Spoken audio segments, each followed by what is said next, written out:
дар давоми 63 сол аз аввалин моҳвораи маснуӣ ба фазои назди замин равона гардида, то кунун инсоният тавонистааст садсолаҳо рушди худро пеш барад.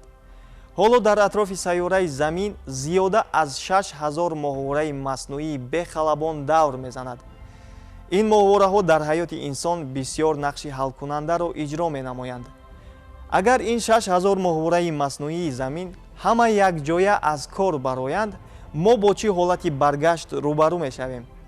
дар тараққиёти инсоният рахнаи бузург эҷод мешавад. қатъшавии интернет боиси нобудии пешравии тамоми самтҳои зиндагии инсон мегардад. парвози ҳавопаймоҳо бевоситаи самтёб дигар амалӣ намешаванд.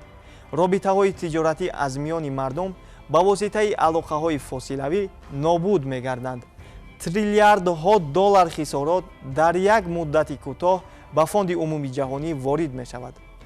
дар чанд муҳлати кӯтоҳ мардум бо зиндагии иттилоотӣ падруд гуфта ба зиндагии аҷдодии худ бармегарданд. вақте ки ин тақрибан 6000 моҳвора ё ин ки редифи маснуии замин ки дар атрофи замин фаъолият мебаранд ва барои соҳаҳои мухталифи зиндагии инсон хизмат мерасонанд, аз кор монанд, ин барои инсоният як фалокати бисёр бузург аст. барои чӣ? зеро бисёр низоми таъмини ҳаёт, низомҳои бехатарӣ, алоқа ва дигар соҳаҳо бо моҳвораҳо бевосита алоқаманданд ва аз онҳо сахт вобастаанд. вақте ки ин моҳвораҳо аз кор мебароянд, тамоми ин низомҳо фалаҷ мешавад, яъне системаҳои фаъолияти соҳаҳои гуногуни инсонӣ аз кор мебароянд. дар ин ҳолат инсон наметавонад мақсадҳои худро амалӣ намояд, кори худро ба анҷом расонад ва нақшаҳои худро ба итмом расонад. масалан мегирем дастгоҳҳои алоқа. вақте ки моҳвораҳои алоқа аз кор мебароянд, инсонҳо наметавонанд бо ҳамдигар робита барқарор намоянд ва доду гирифти иттилоотро амалӣ созанд. ё ин ки агар дастгоҳҳои навигатсионии моҳвораӣ аз кор бароянд, инсонҳо наметавонанд нуқтаҳои муайянро, объектҳои муайянро, ҷои даркории муайянро ёбанд ва раҳгум мезананд. зеро имрӯз медонем ки аксарияти ронандаҳои мусофиркашон, таксиҳо, автобусҳои байнишаҳрӣ ё ин ки сайёҳону гардишгароне ки аз як кишвар ба кишвари дигар сафар менамоянд, дар худ дастгоҳҳои роҳнамо доранд ки онҳоро навигатор меноманд ва навигатор аз кор мебарояд ва тамоми ин инсонҳо раҳгум мезананд ва ба ҷои лозима рафта расида наметавонанд. имрӯз ҳавопаймоҳо, мошинаҳои бесарнишин бевосита бо ёрии моҳвораҳо фаъолият менамоянд ва ҳамон сарнишинҳо, халабонҳои ҳавопаймоҳо ҳам тамоми самти роҳ, баландӣ ва дигар параметрҳое ки барои парвоз зарур аст бевосита аз моҳвораҳо мегиранд. ва вақте ки моҳвораҳо аз кор мебароянд, тамоми ин низом фалаҷ мешавад ва парвоз карда метавонанд танҳо ба шакли бисёр хатарнок, зеро ки тамоми он баландиро, самти роҳро, мавқеи ҳавопаймо дар фазо ё ин ки дар болои ягон кишварро бояд шахсони алоҳида нишаста ҳисоб-китоб намоянд ва албатта вақте ки инсон ба ин кор машғул мешавад, иштибоҳҳои инсонӣ рух медиҳад ва имконияти фалокатҳои зиёд ба вуҷуд меояд. чӣ тавр даври низоми моҳвораҳои маснуӣ таҳрезӣ шудаанд?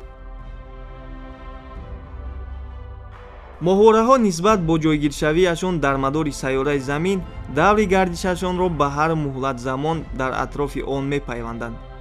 масалан моҳворае ки дар ҳолати геостатсионарӣ нисбати замин қарор дорад, мавҷҳо ҳеҷ гоҳ аз онҳо канда намешаванд.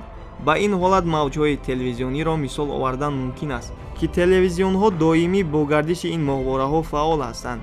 агар моҳвораҳо дар ҳолати геостатсионарӣ қарор надошта бошанд, нисбат ба мадори замин мавҷҳо аз онҳо канда шуда барои қабул намудани мавҷ чанд муддат замон сипарӣ мешавад то дубора мавҷҳо барқарор шаванд. яъне ҳолати геостатсионарии моҳвораҳо дар 24 соат пайваст шудан ба нуқтаи аввалаи худ мебошад.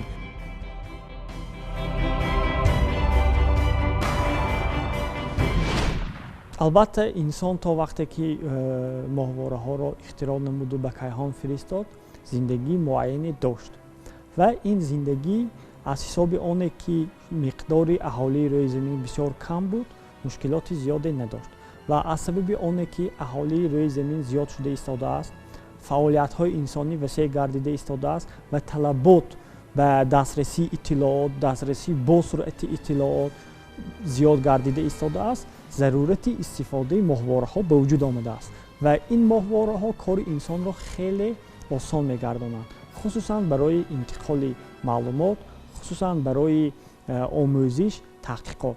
Масалан, барои муайян намудани захираҳои ҷангал, барои муайян намудани захираҳои сарватҳои зеризаминӣ, масалан барои пешгӯӣ кардани вазъи обу ҳаво, ё ин ки барои муайян намудани мавқеи объектҳои гуногун, ё ин ки барои омӯхтани ҳаракати ҳар гуна объектҳо, масалан ҳавопаймоҳо, мошинҳо, ё ин ки объектҳои муҳими ҳарбӣ бисёр зарур ҳастанд ва аз ҳамин сабаб ин моҳвораҳо кори инсонҳоро хеле осон кардааст ва ҳатто бисёр низомҳои худкоре ҳам фаъолият менамоянд, ки тавассути моҳвораҳо идора карда мешаванд ва зарурати таъсири бевоситаи инсонро аз байн бурдаанд. Масалан ҳавопаймоҳои бесарнишин ё ин ки мошинҳои худрави бесарнишин, масалан аз ширкати Тесла, онҳо ҳама тавассути моҳвораҳо фаъолият менамоянд ва тавассути барномаҳои махсуси худкор идора карда мешаванд. дар аввал яке аз вазифаҳои моҳвораҳои маснӯӣ барои он буд, ки пахши мавҷҳои телевизионӣ ба воситаи онҳо амалӣ гардад. дар солҳои 1960 иттиҳоди шӯравӣ ин таҷрибаро аввалин шуда бо муваффақ анҷом дод ва ин дастоварди бузург кори моро осон намуд. яке аз асрори моҳвораҳои маснӯӣ дар он аст, ки ҳоло шумо низ ба воситаи мавҷҳои алоқаи моҳвораӣ барномаи асрори коинотро зери назар доред. ғояи истифодаи моҳвораҳо ин аз солҳои 40-50 асри гузашта сарчашма мегирад. бори аввал 4 октябри соли 1957 аз тарафи иттиҳоди шӯравӣ аввалин моҳвора ё ин ки радифи маснӯии замин ба Кайҳон фиристода шуд, ки ин оғози фатҳи Кайҳон гардид. яъне як марҳилаи муҳимеро оғоз кард, ки баъд аз он зиндагии инсон ба кулли дигар гашт ва имрӯз моҳвораҳо дар тамоми соҳаҳои инсоният истифода бурда мешаванд ва онҳоро ба якчанд гурӯҳҳо ҷудо мекунанд, яъне таснифот мекунанд.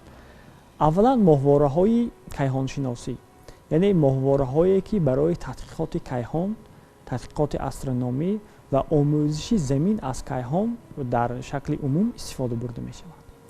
дуввум навъи моҳвораҳо моҳвораҳои алоқа, яъне барои таъмин намудани алоқа, барои додугирифти иттилоот истифода бурда мешаванд, ки имрӯз телефонҳои моҳвораӣ, ҳамон антеннаҳои моҳвораии телевизион, ҳамчунин интернети моҳвораӣ тавассути ин гуна моҳвораҳо фаъолият менамояд. моҳвораҳои навъи дигар ин моҳвораҳои навигатсионӣ мебошанд, ки барои муайян намудани самт, барои муайян намудани мавқеи ҷисм, барои ёфтани объектҳои гуногун дар рӯи замин хизмат мекунанд. моҳвораҳои дигар ин моҳвораҳои ҳарбӣ ҷосусӣ мебошанд, ки барои ҷустуҷӯ кардани объектҳои гуногун, барои назорат бурдан аз болои давлатҳои дигар истифода бурда мешаванд. моҳвораҳои навъи дигар ин моҳвораҳои иктишофӣ мебошанд, ки барои омӯзиши релефи замин, барои омӯзиши географияи замин, барои омӯзиши мавқеъҳои гуногуни замин, ки бевосита инсон онҳоро омӯхтанаш душвор аст, истифода мешаванд. моҳвораҳои навъи дигар ин моҳвораҳои боду ҳавошиносӣ мебошад, ки барои омӯзиши ҳаракати абр, барои омӯзиши вазъи экологии атмосфера ва барои пешгӯии вазъи боду ҳаво дар минтақаҳои гуногун истифода бурда мешавад.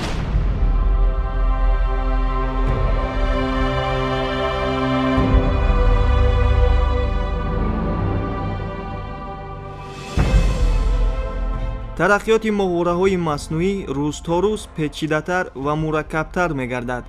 Илон Маск, яке аз миллиардерҳои ҷаҳон, нақшаи ба вуҷудории фазои беинтиҳои интернетиро дар тамоми дунё дар пеши рӯ гузошт ва тибқи нақшаи Илон Маск баъд аз амалишавии ин лоиҳа ҳар як инсон соҳиби моҳвораи хусусии худ мегардад. зиндагии инсоният ба воситаи ин моҳвораҳо куллан тағйир меёбад. дар санаи 24 майи соли 2019 аз тарафи ширкати Илон Маск SpaceX яку якбора 60 моҳвораи маснуӣ барои таҷриба ба кайҳони назди Замин равона гардид. ин ширкат тасмим гирифтааст ки дар даҳаи сеюми асри 21 12000 моҳвораи маснуиро ба мадори назди Замин барорад, ки тақрибан барои амалӣ намудани ин лоиҳа ҳудуди $10 миллиард амрикоӣ лозим меояд.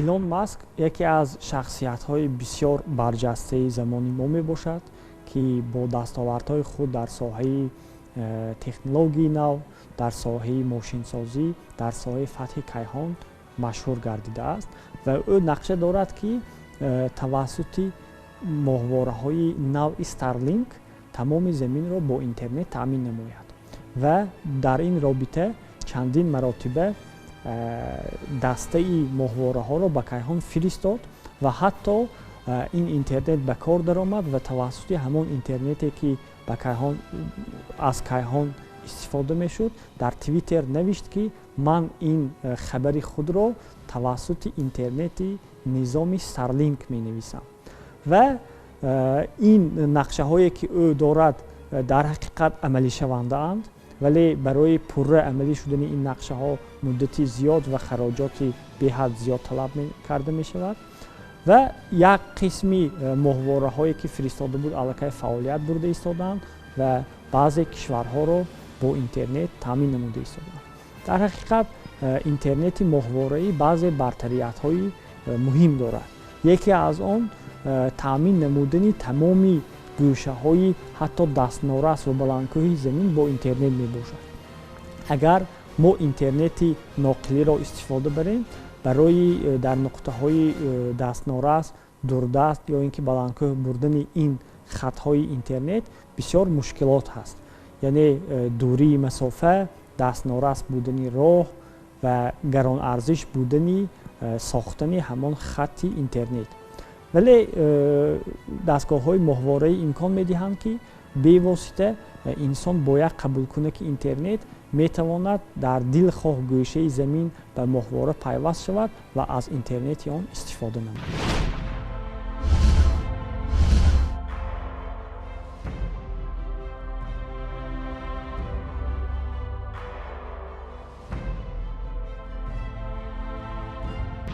бо рушди техника вақте ки моҳвораҳои аввалин ба фазо сар дода мешуданд, хеле гаронарзиш буданд, андозаи бисёр калон доштанд ва онҳоро танҳо давлатҳо, кишварҳои абарқудрат ба фазо фиристода метавонистанд.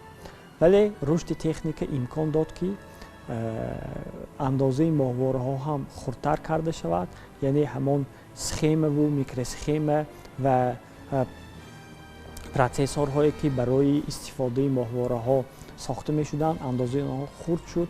бисёр технологияҳои пешрафта имкон доданд, ки андозаи дастгоҳҳои кайҳониро хурд намоянд. имрӯз имкон пайдо шудааст, ки кишварҳои миёна ё ин ки камқудрат ҳам ва ҳатто ширкатҳои хусусӣ ҳам моҳвораи худро ба кайҳон фиристонанд. масалан ширкатҳои Google, SpaceX, Yandex ва бисёр ширкатҳои дигар моҳвораҳои худро ба кайҳон фиристодаанд ва тавассути онҳо додугирифти алоқаро ба роҳ монданд. ва имрӯз як навъи муайяни моҳвораҳо ба вуҷуд омадааст, ки онҳоро кубсат мегӯянд. андозаи онҳо аз якчанд сантиметр сар карда вазнашон ҳудуди килограмм аст, яъне 1 килограмм, 2 килограмм. ва имрӯз дар бисёр кишварҳои дунё дар донишгоҳҳо донишҷӯёни соҳаи кайҳоншиносӣ, соҳаи кайҳонавардӣ ба сохтани ҳамин гуна кубсатҳо, яъне моҳвораҳои хурд машғул ҳастанд ва онҳо дар ин моҳвораҳо танҳо ягон дастгоҳи қабулкунандаро мегузоранд, ки ба мисли суратгир ё ин ки камераи наворбардорӣ ё ин ки ягон детекторе ки афканишотро ба қайд мегирад мегузоранд ва тавассути он таҳқиқот анҷом медиҳанд.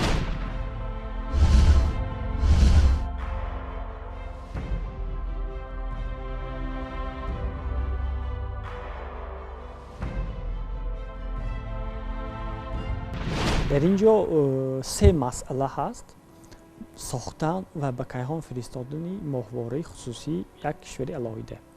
Якумаш доштани мушаки баранда. яъне барои ба кайҳон баровардан мо бояд ракета дошта бошем, ки ҳамон моҳвораро дар он насб намоем ва ба кайҳон фиристонем. Тоҷикистон ин гуна мушак надорад ва кишварҳое ки ин гуна мушак надоранд вале моҳвора доранд, аз мушакҳои кишварҳои дигар истифода мебаранд. Масалан, Русия ё ки Амрико тавассути маблағи муайян моҳвораҳои кишварҳои дигарро ба кайҳон мебаранд ва ин кор хеле гаронарзиш аст. Тасаввур кунед, ки ба кайҳон фиристодани ба мадори наздизаминӣ фиристодани 1 килограмм бор ҳудуди 30 то 50 ҳазор доллар арзиш дорад. мушкили дигар ин сохтани худи моҳвора. яъне барои сохтани моҳвора мутахассисони муайян лозим аст ва ҳамун таҷҳизоти зарурӣ. дар Тоҷикистон таҷҳизоти зарурии моҳвораҳо истеҳсол карда намешавад ва онҳо бисёр гаронарзиш ҳастанд. вале имкон ҳаст, ки олимони мо бо дастрас намудани ин гуна таҷҳизот моҳвораро созанд. як мушкили дигар мақсад ва вазифаҳои моҳвора. яъне моҳвораҳо бо мақсадҳои гуногун истифода мешаванд, вазифаҳои гуногун доранд, натиҷаҳои гуногун ба даст меоранд. яъне барои мо кадом навъи моҳвора зарур аст. агар моҳвораҳои оддие, ки танҳо барои таҳқиқоти фарз кардем баландии атмосфера, ҳарорати атмосфераи замин вобаста ба баланд шудан ё ин ки тағйирёбии афканишоти атмосфера вобаста ба баландӣ бошад, ин чизро мо бемушкилӣ сохта метавонем. зеро сохтани ин гуна моҳвора он қадар душвор нест ва ҳамон таҷҳизоте, ки дар сохтани ин моҳвора истифода бурда мешавад, таҷҳизотҳои нисбатан оддӣ ҳастанд. ва албатта барои он ки дар оянда мо низ соҳиби моҳвора шавем, соҳиби мушакҳои баранда шавем, мутахассисоне, ки маҳз бо ин гуна дастгоҳҳо кор карда метавонанд, ин гуна моҳвораро сохта метавонанд ба вуҷуд оянд, эълон гардидани 20-солаи омӯзиш ва рушди фанҳои дақиқу табиатшиносӣ дар соҳаи илм ва маориф барои солҳои 2020-2040 ба ин кор имкон медиҳад, заминаи фароҳам ба вуҷуд меорад ва мо натиҷаҳои инро баъд аз 10 солаҳо мебинем ва дар оянда албатта, ки Тоҷикистон ҳам соҳиби моҳвора мешавад, дастгоҳҳои сохтаи тоҷикистониҳо ҳам ба кайҳон парвоз менамояд ва мо баъдан бо ифтихор хоҳем гуфт, ки мо ҳамин чизро интизор будем. агар моҳвораҳо сабаби пешравии зиндагии инсонҳо шуда бошанд, вале хатару таҳдидҳои онҳо ба сайёраи замин низ зиёд шудаанд. ҳоло тахминан миллионҳо партови ин дастгоҳҳо куллан заминро фаро гирифтаанд ва барои тоза шудани фазои сайёраи замин аз партовҳои дар кайҳон қарор дошта тахминан 100 солаҳо гузариши замон лозим меояд, то аз мадори замин ин оҳанпораҳо берун шаванд.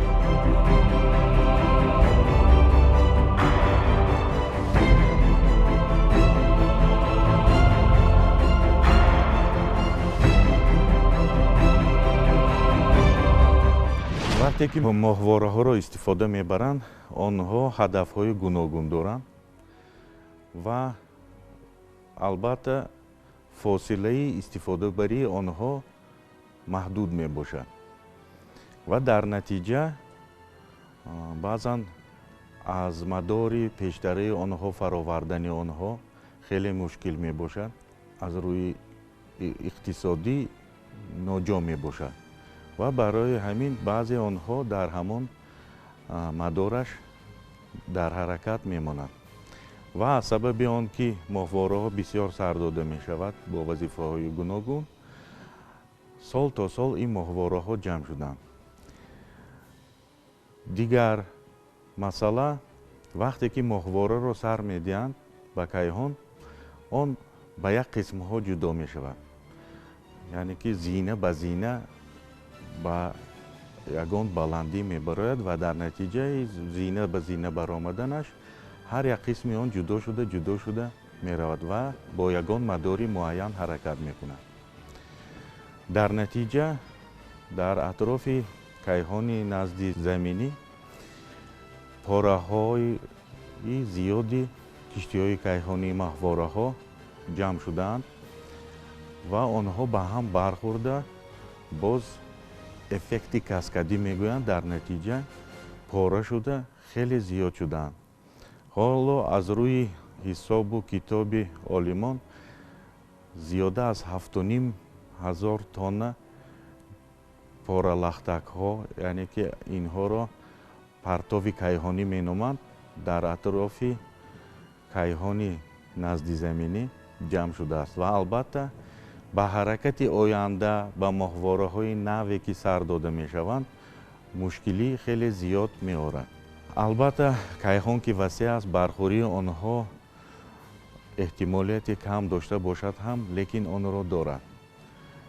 то ҳол аллакай 3 садамаи калон ба вуҷуд омадааст ва хатар то рафт зиёд мешавад, прогрессия дорад. яъне ки эффекти каскадӣ маънояш ин ки вақте ки як маҳвора ба садама дучор шуд, он поралахтак шуда аллакай якчанд маротиба эҳтимолияти садамаро зиёд мекунад.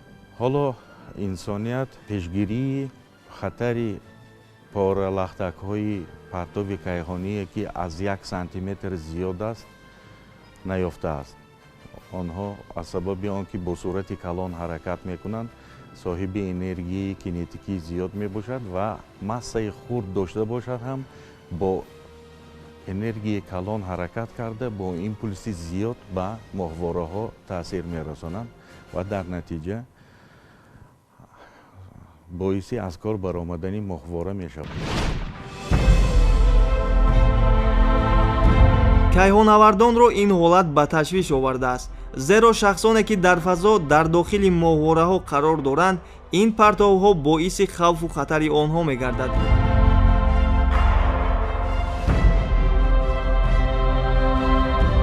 роҳи парвозҳои кайҳонӣ бояд холӣ аз боқимондаҳои ин оҳанпораҳо бошанд. агар ҳамин гуна ҳолат идома ёфтан гирад, баъд аз 40 сол дигар парвоз ба кайҳон ниҳоят мушкил мегардад. ҳоло барои бартараф кардани ин мушкилиҳо махсус киштиҳои кайҳонӣ аз тарафи мутахассисон ба фазо равона мегарданд. ба гуфтаи онҳо то ҳадди имкон бояд фазо аз ин боқимондаҳои ҳар гуна ашёҳои хатаровар тоза шавад.